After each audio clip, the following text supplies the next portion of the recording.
Hello there, gang, and welcome to another episode of Displaying-Model-Behaviour, the Earth's mightiest video podcast. So take off your pants, crack a beer, and let's talk about the nerdy news that you need to know about. It's the only news that matters. It's good news. And on today's show, the turtles get cosmic horror, Captain Carter's looking funky, and Howl's moving handbag will cost you an arm and a leg. But as you know, here at Model Behaviour, action figures always come first. Haha, so let's talk about them. First up, Hasbro, you're killing me. The minute I post my video about your Tracksuit Mafia release, what do? You're like, you Columbo'd me. You sneaky little devils, you totally Columbo'd me. You were like, oh yeah, just one more thing. My wife loves you, but here's an astonishing Ant-Man. Astonishing Ant-Man. What was everyone saying? And when I say everyone, I mean me. What were we all saying? Again, with the we and the me. When we got the Ant-Man Quantumania wave, it was like, where's the classic Ant-Man? What's wrong with this picture? It's like Hasbro went, oh yeah, we gave you an Ant-Man. You know, the one you really want. The future Ant-Man. Get out of here. But then there you go. We actually have the astonishing Ant-Man without a Build-A-Figure piece, without anything that means like you have to get it. It's just, it's there, a single release. Boom. Oh yeah, it's a Target exclusive. Sorry guys, I know that kind of sucks with you folks in America. You got to go around your different Targets and try and get them, and it's a bit of a ball ache, and that kind of sucks. And apparently that's a big problem that folks have with Hasbro, and I get it. For us in the UK, what that generally seems to mean is that it's going to be more expensive because they seem to like have the exclusives as more of that higher £27, even like £30. I mean, geez Louise, the Sony Spider-Man is, you know, PS4 Spider-Man, I mean, £35. Disgusting. Insane. So if this figure is around that kind of price, no. Absolutely not. No! But if he's like the standard now, standard of $24, then, you know, that's okay, because he's a nice upgrade from the original Ant-Man. The original one was on the Pizza Spider-Man body. It was that crappy skinny body, and he was okay, but he wasn't great. This is on the, I think, the Sunfire body. Stop me if I'm wrong. I know you will. But I'm pretty sure it's the Sunfire body, so a bit more solid, bit more of a better base for Ant-Man. And I like the head sculpt. I think that looks really good. The helmet is well realized. He's got an extra pair of hands. So it's not everything that I think a Marvel Legend should come with as standard. Almost botched that sentence, but I'll stick with it. An extra head would have put him over the edge of being like, that's what it should be. But still, an extra pair of hands is something. What would have been great would have been a little small Ant-Man or a little small Wasp. Just like the retro ones came with. Wasp came with a small Ant-Man. Ant-Man came with a small Wasp. Perfect. That's great. You know, it's like one of those little things where you could give some extra added value, but you didn't. And that's a shame. But the box itself does look nice. If we're living in the age of plastic-less packaging, the graphics and everything, like, it looks nice. I dig it. But still, it's a modern price for an older figure. Not great. That'll always be my thing with Marvel Legends, okay? I'm laying it out here now. When I talk about them, I'm not going to sort of go on about the price too much because, like, it is what it is, and you can decide if it's worth it or not. Honestly, I don't think it is. Like, that's why I don't collect them anymore. It's just, it's too expensive. Like, yesterday, I was talking all about the Tracksuit Mafia, and I was saying, like, oh, this is great. This is exactly what Marvel Legends should be. All the heads, the accessories. What I could have had, like a disclaimer going along the bottom was, I'm not buying it. It's not worth it. It's not worth £27. You know, that's kind of like a given now. I'll talk about what I like and what I appreciate about them, but you can just take it as read that it's not worth it. I just don't think it's worth the money. So there you go. It is what it is. But nonetheless, it is a nice looking Ant-Man. So if you want to fill that gap in your Avengers collection, then hey, look, it's only a couple of bucks beyond what it used to be a couple of years ago. I mean, can we let this one go? Well, no, we shouldn't. We should still expect more and keep asking for more, or more to the point, don't buy them if you don't think it's worth it. I know that's where I'm sitting, and I feel quite comfortable here. But let's go from one price tag to something completely completely different. And that is the Hot Toys 89 Batman and Batmobile. Holy potatoes. This is a re-release now. All of a sudden, the 89 Batman, Michael Keaton, is it's kind of the hot thing right now, you know? Funny that. And Hot Toys, they're getting in on it. They're like, oh yeah, we have a couple of pieces like that. So they are re-releasing this beast of a set. And it is a beast. The Batmobile alone is over $700. Batman is running about $350, give or take. So you're looking at over $1,000 for this set, okay? So don't sit there going, oh, you complain about Marvel Legends, but you say this is fine. Well, it's apples and oranges, isn't it? Also, none of you guys do that. You're all awesome. But, you know, that's like the internet. The internet looks like this. And I am a big part of the internet. And I'm often talking about what I don't like. But this, I mean, I do like. It's gorgeous and beautiful. Never gonna get it. I don't have that kind of fold-in money. Not enough of you are subscribing to the Patreon. It's not like there's a cost of living crisis or anything. But yeah, I look at this and it's like, oh, golly, that looks pretty. But still, never gonna get it, never gonna get it, never gonna get it, never gonna get it. But it's nice to look at, and you can do that too. It's gonna be available, let me just check my notes here. It's gonna be available the second and third quarters of next year. So clearly Hot Toys have to crank up the production line again. But man, just looking at it, it's a good time to be a Michael Keaton Batman fan. Sorry, it's a good time to be a rich Michael Keaton Batman fan. How many of you are there out there? If you are, let me know. Get a channel membership. Give something back. We're jumping around all over the place with the different prices. Let's bring it down, way down, but still more expensive than Marvel Legends, and that is the 3-0 Infinity War Iron Spider. Don't know what my fingers are doing. It looks pretty. It looks good. What does 3-0 do a good job with making? Mechanical looking kinds of figures, and that's sort of what the Iron Spider kind of is, especially with the Waldos coming off the back. Ho ho! You know what I'm talking about? I'm turning into Daddy Magic here, and this is what gets his nipples hard. Figures like this. Sorry, I'm all over the place today, but I mean, why not? It does look great. Let me check the old note skis. When's he coming out? Pre-order begins on February 16th, which is tomorrow. And also, that's all I've got. It's due for a release in October, but that's all I can tell you. No word on price. I'm guessing around about $100, give or take. Might be a little more, might be a little less. I'm not the oracle here. I'm just telling you what I know. And what I know is, this figure looks good.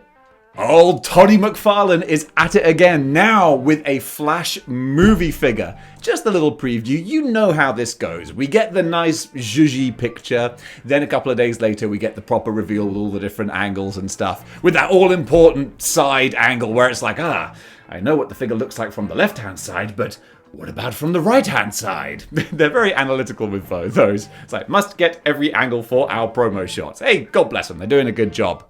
And yeah, just from this basic picture, looks kind of cool. I mean, it looks like a decent likeness and all that stuff. You can't really be too critical with it. It's a promo shot. You know, it's a glamour shot. But still, it's nice to see this movie's going to be getting its own line of figures as well. I'm not a McFarlane guy. You know that. I don't know why I say it every time. You watch this show enough, you know me. You know my likes and my dislikes. You know what turns me on. That's mostly overpriced Marvel Legends is what mostly turns me on. I don't know why I pronounced it like that.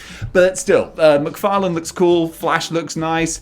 Ezra Miller seems like in the real world he's trying really hard not to go cuckoo bananas, and Warner Brothers are like, please just be normal. And if he can do that, the Flash movie should do well, and maybe they can still salvage what was kind of a snake pit franchise.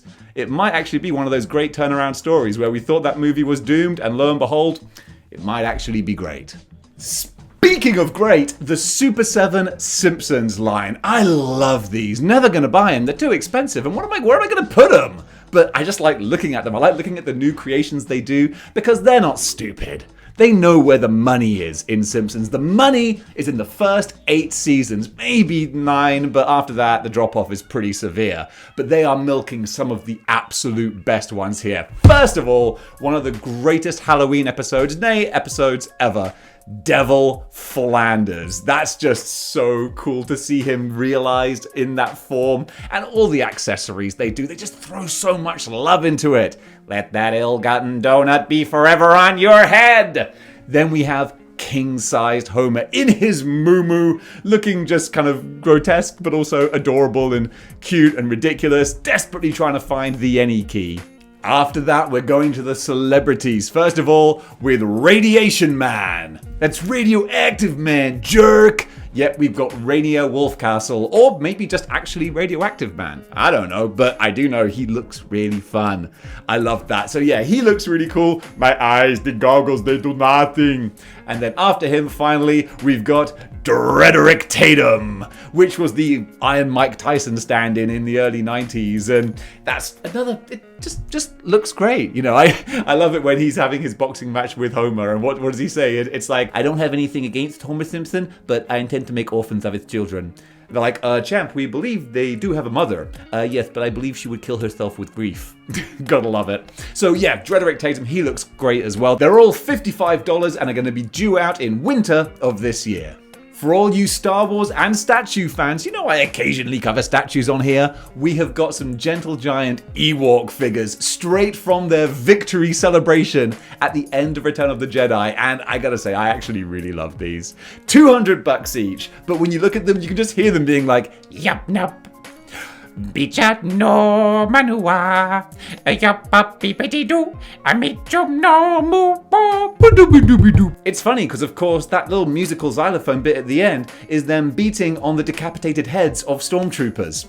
Good fun. Okay, I'm sure it's just the helmets, but it is kind of funny that they do imply that Ewoks will eat humans, and what else are they going to do with those prisoners? Am I right or am I right? There are some tough questions we got to ask. But you don't need to worry about that. All you got to do is consider getting these statues if you're a big Ewoks fan. So these guys are going to be available, as I said, for $200, and they're going to come out in the fourth quarter of this year.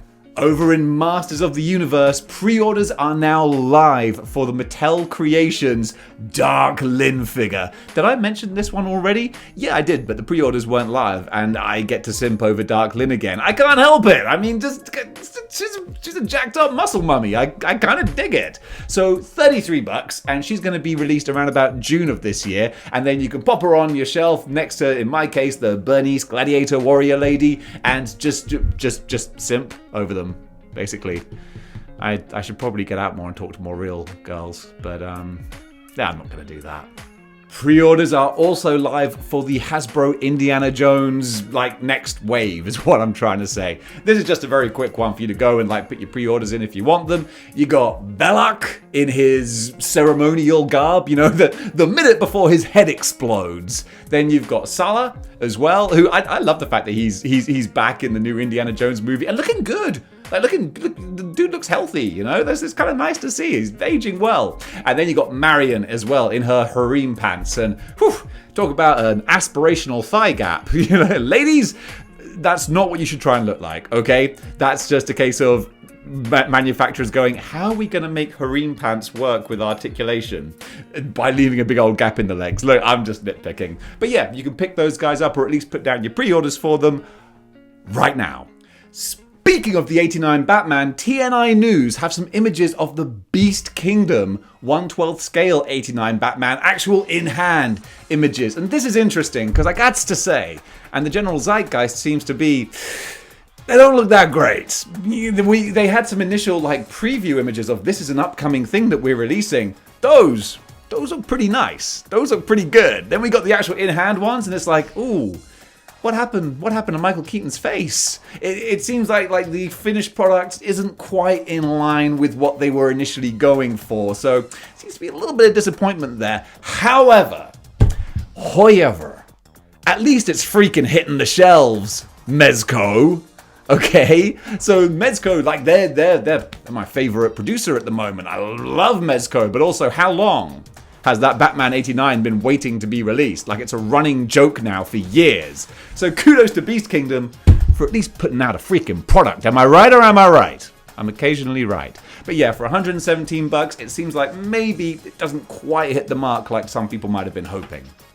And Speaking of not quite hitting the mark, the G.I. Joe Hasbro Fan Pulse livestream thing. Supposed to happen yesterday. Guess what? It didn't. Why? We don't know.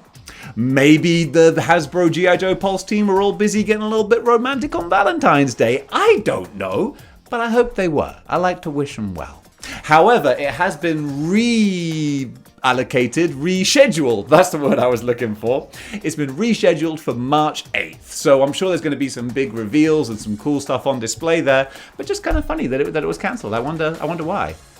It's because they were getting busy, that's why. More power to you, G.I. Joe team. You live your best lives. Over in film and television now, the Ant-Man and the Wasp Quantumania reviews are coming in. So no spoilers. Don't worry. Don't run away. It's all right. Come back. It's okay.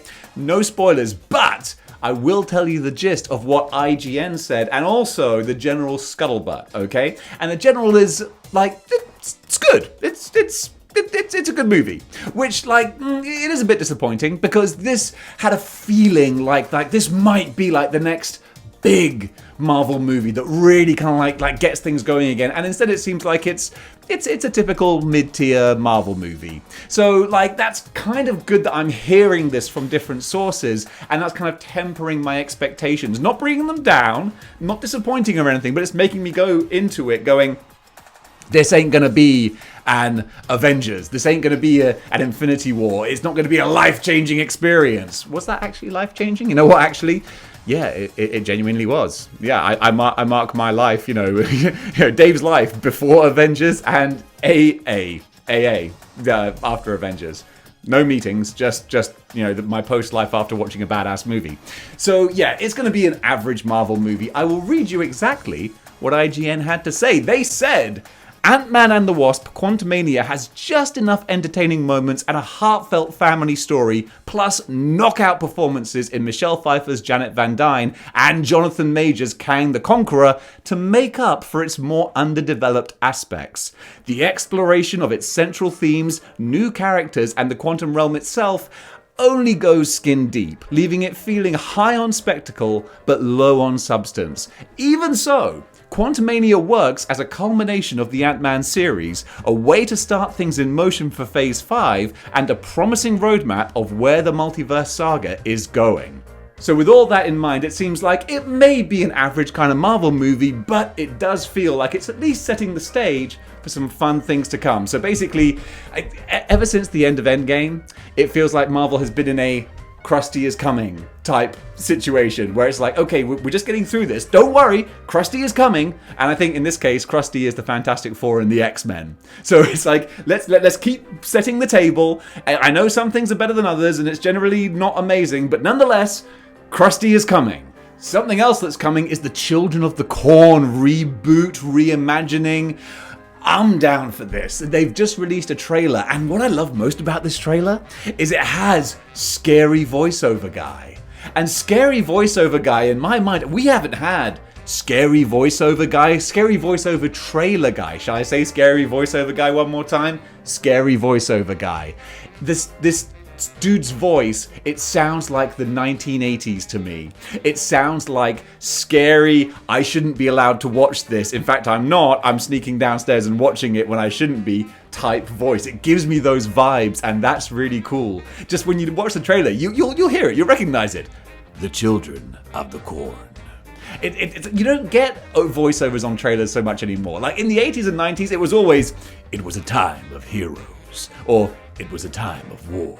Or in a world where the sun burns hot, or in a world where freedom is not a thing people have anymore. It was always that, and now we're getting that again, and kudos to whoever decided to go in that direction, because it just sets the grimy 80s tone of Children of the Corn really well. I'm down for this.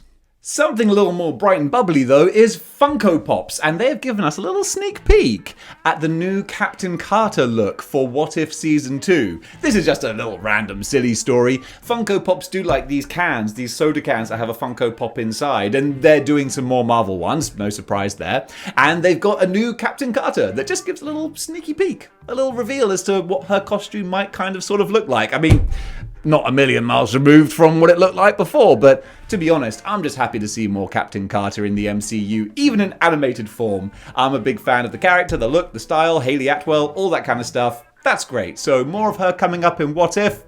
That's no bad thing. There was an interview recently with Kevin Feige, the big head honcho of the MCU. He had a couple of little tidbits, little snippets that he let loose. That sounds weird, but you know what I'm saying. Nothing big. Basically, he said Spider-Man 4, it's obviously happening. That's not a surprise to anyone, but he said like the story, it's locked in, boom, we know what we're doing, we know where we're going. He also said with the Fantastic Four, they are going to be a pillar of the MCU going forward. Again, not that surprising. I mean, they're Marvel's first family. Of course they're going to be a pillar of the MCU. And finally, he said that Blade is going to start filming in 10 weeks' time. And good, yes, but oh my goodness, how delayed has Blade been? I feel like it's been starting filming in 10 weeks' time for like the last 2 years. So maybe it will actually start filming in 10 weeks' time and then we'll finally get a Blade. But even then, when we do get that Blade, how is it going to be better than the Wesley Snipes one? I mean, come on. That's even to this day. That film is flawed, but it still holds up as one of the best comic book movies of all time. Some mother lovers always trying to ice skate uphill. Yeah, I edited myself. It's model behavior. Over on the DC side of things, Joker Folie à Deux, that's just how I'm pronouncing it, whatever. the Joker sequel has its we got a preview picture. Now we've got one of Lady Gaga as Harley Quinn, and it looks good, disturbing, subversive, artistic. All the things I would hope this movie would be. Look, Lady Gaga, some people might hear that and go, that's just stunt casting. Nah, it's really not. She's a very, very talented actress. So, I think she's going to kill it, especially in this imagining of the Joker story. Interestingly, I thought Joker was great. A lot of people thought Joker was great, but a few people who, you try and use respectful words, people who are neurodivergent, they're like, I don't appreciate the way that they displayed mental illness in that film. And I get that. I get that. So I'm going to go into this with kind of a critical eye. Look, I got a degree in psychology, but that and the £3 will get you a cup of coffee at Starbucks. So nonetheless, I'm still going to go in there with a more critical eye and be like, how are you portraying neurodivergent people? Is this good stereotypes, bad, no stereotypes? I don't know, but it's going to be interesting to see, and this is a project I'm very excited for when it eventually comes out. Not that long in the grand scheme of things. Sooner than Blade, that's for sure. Emma Corrin has been cast as the lead villain in Deadpool 3, aka Deadpool and Wolverine. If you're not familiar with her, she plays Princess Diana in Netflix's The Crown. And I gotta say, I like her. She's a good actress. She's charismatic, she can emote, she can do all the actress type things that you need to do. Or actually, we just say actor these days. We don't distinguish, which actually I'm fine with. So she has been cast as the villain in Deadpool. No idea who the character will be. Does Deadpool... I can't name any Deadpool villains specific to Deadpool besides maybe Madcap and Ajax. Those are the only two villains I know. And they killed off one of them. And I'm not sure if the world is ready for Madcap yet. But this... Hey, bring it on. I like the actress. I think she's good. Deadpool and Wolverine, you know that's a dream project for everyone. I'm excited to see where this goes. And finally, some eagle-eyed people, finally for movies, some eagle-eyed people pointed out that in the new Flash trailer, we saw Michael Keaton's set of batsuits, and one that I just loved. Some bright spark highlighted it. Classic Batman with the blue cowl and the grey suit, and you only see it for a flash. There's just a little still image there, but oh, what might have been, or what might still be to come. I'm sorry, but that for me, that's peak Batman right there. Blue cowl, grey suit. Because it's also, people think that kind of colour scheme, and then I think like the campy Adam West cloth kind of look. But that colour scheme, in the Tim Burton style, armoured rubber kind of combat look, that's way more Hush Batman than Adam West. And I just think it's cool to see. Who knows, maybe one day we'll see that suit in action. Over in comic book news, just an interesting little aside on IDW's Ninja Turtles comics. This is kind of cool. I was talking recently about how Power Rangers get things reimagined for a more adult audience as the audience grows up. Same thing with Ninja Turtles and what they have done with Armagon. I've never heard the name, I've only ever read it. Armagon, who was just a typical cartoony Turtles villain, a mutant shark creature, like, oh, coming to get you, Turtles. And now he's been reimagined as a terrifying existential cosmic horror. And that's badass. So basically they have this storyline where there's turtles in the future and past turtles, and the past ones are trying to save their future selves. It's a whole thing. But let me just read you some of the descriptions here. So this takes place in Teenage Mutant Ninja Turtles Armageddon game, The Alliance #4. And in this, our heroes are told that Armagon, this shark creature, is this kind of existential dread that will always find them, and that trying to fight back is pointless, as nothing they could ever do will be enough to stop it, thus insinuating that this creature is more of an inevitable force of nature than a TMNT villain of the week. Lovecraftian cosmic horror with this giant shark head with row upon row of teeth burying down on the heroes. That's the stuff of nightmares, but also a pretty freaking cool reimagining. Over in video game news, and going back to IGN for a moment, reviews are coming in of a game that I've been really looking forward to, Wanted Dead. It seemed like in the trailers, it's everything that I would want in a game. Kind of a third-person, hack and slash, katana-wielding, shoot-'em-up, Devil May Cry, bit of Gears of War, future Neo-Tech, Tokyo, cyberpunk. Yeah, it's not great. Such a shame. General reviews across the board, not just IGN, but Metacritic, it's all 4s and 5s, it's all, I see what you were going for, you didn't hit it. And that's such a shame. Let me give you a little synopsis from IGN on this one. So Mitchell Saltzman writes, as someone who considers themselves an action game buff, Wanted Dead let me down on just about every front. Its combat may be fun for a few hours, but eventually I realized that it was just a pool of shallow water to splash around in. The fights never evolved in any interesting or meaningful way. The minimal enemy variety never challenged me to change up my tactics, and worst of all, I always felt weak even when I'd fully maxed out the skill tree. Add on bland visuals, a distinct lack of personality and charm, and frequent crashes, and it all amounts to the first big disappointment of 2023. God dang it, that's a shame. But you know what? If I want my third-person action games, I've still got Sifu, and I gotta get back to that, because that game, my friends, was one of last year's big bangers. If you've not played Sifu, go check it out. But also, the great thing about video games is that if one misses, there's always a potential hit around the corner, and this time, Atomic Heart has its launch trailer out, and I'd never heard of this before, but here it is, and it looks like an action RPG post-apocalyptic man against robots looking kind of game with a little bit of a quirky sense of humor as well. All of those ingredients put together make me think that this might be the next big game to get excited about and hopefully not disappointed by. Time's gonna tell, but right now, Atomic Heart, that's got my attention. Will it have? No, it has my curiosity. Hopefully soon, it'll have my attention. And finally, for video game news, one of the most anticipated or just long-awaited sequels of all time, Dead Island 2 is finally going to be hitting store shelves on April 21st. Coincidentally, the same time that Evil Dead Rise is hitting cinemas, so it's going to be a good time for horror fans. Dead Island 2 is a real interesting one. This was announced with a trailer and everything, like a cinematic trailer, back in 2014. And I remember that because I loved the music, the song that played during it. I'm the bomb and I'm about to blow up. Ooh, I'm the bomb and I'm about to blow up. I had that on my gym rotation, literally, for years. And now, 8 years later, the game is finally gonna hit store shelves. Will it live up to the hype and be worth the wait? Highly unlikely. Is anything worth an 8-year wait? Will it be a generally good game though? Honestly, that's all it needs to be. And quite frankly, I look forward to finding out.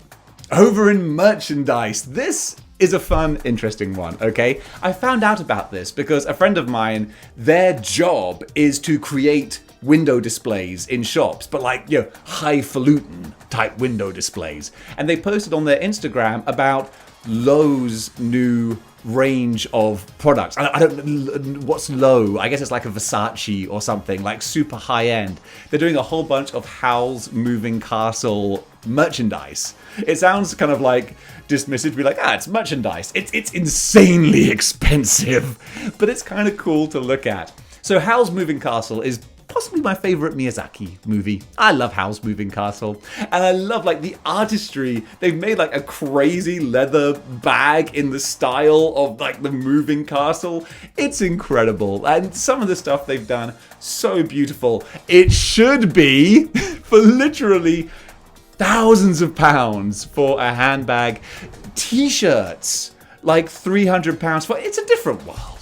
It's a different world, and it's fun to glance into every now and then. You see me still wearing the same Model Behaviour shirt that I got 2 years ago because, dang it, I gotta get my money's worth out of these things. By the way, these are available at teespring.com. Check the link in the description below. So even though it's a different world of fashion and high-end craziness that I ain't never gonna be a party to, it's fun to look at. This is how the other half live. But don't worry, folks. Once we overthrow the bourgeoisie and smash the system, then it'll be Howl's Moving Castle t-shirts for everyone. And I will be your benevolent overlord. I promise not to abuse my power. Not with those who side with me. This is the chance to get on board now, people. The revolution is coming. Nah, I'm kidding. We ain't gonna do nothing. Over in Cosplay Corner, a shout out to Stacy Cosplays, because, you know, I want to help out the small creators. She only has, hang on, let me check, over 110,000 followers. Yeah, you know, I like to help out the little guy. Nah, I don't. I just want an excuse to show some very pretty pictures of cosplayers killing the game. And I mean, just look at that. Ludicrously beautiful. And hey, look, maybe there's an alternate reality somewhere where there's a whole bunch of Instagram cosplayers who are shouting out YouTubers going, hey, look at that Model Behaviour guy. He's rocking it with his ill-fitting beanie and his neck beard just growing in there. Gotta love that guy.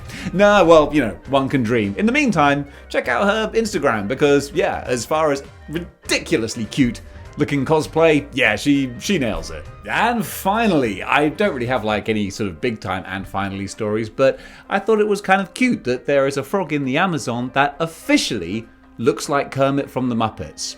That's kind of adorable. But when I say officially, I mean it because in an official study published in 2015 in the journal Zootaxa, the founder of the Costa Rican Amphibian Research Center described a new species of frog, the Hyalinobatrachium dianae, with its uniformly bright lime green skin and big white bug eyes with dark centers, as looking uncannily like Kermit the Frog.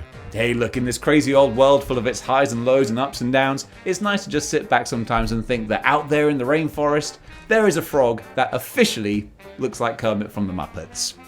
It's just kind of cute.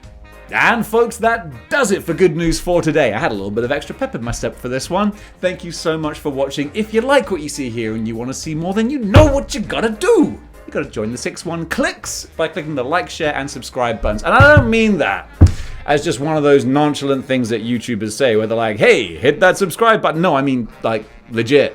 If you would, I'd appreciate it. It doesn't actually mean anything having, like, a big subscriber number, but it's just, it's nice. Get a little dopamine hit when I see that it's gone up. And boy, do I feel it when it goes down. And also, they say smash that notification bell. Don't smash it, but just sensibly press it. And then you won't miss out on any episodes. And if you want to go one step beyond, just like madness, one step beyond, then you can do by going over to patreon.com/displaying-model-behaviour, tossing a couple of bucks my way, and then you can watch all the exclusive videos on there. Plus, I can put it towards my Howl's Moving Castle handbag fund. Every little helps. So gang, thank you so much for watching, and until next time, keep displaying model behaviour.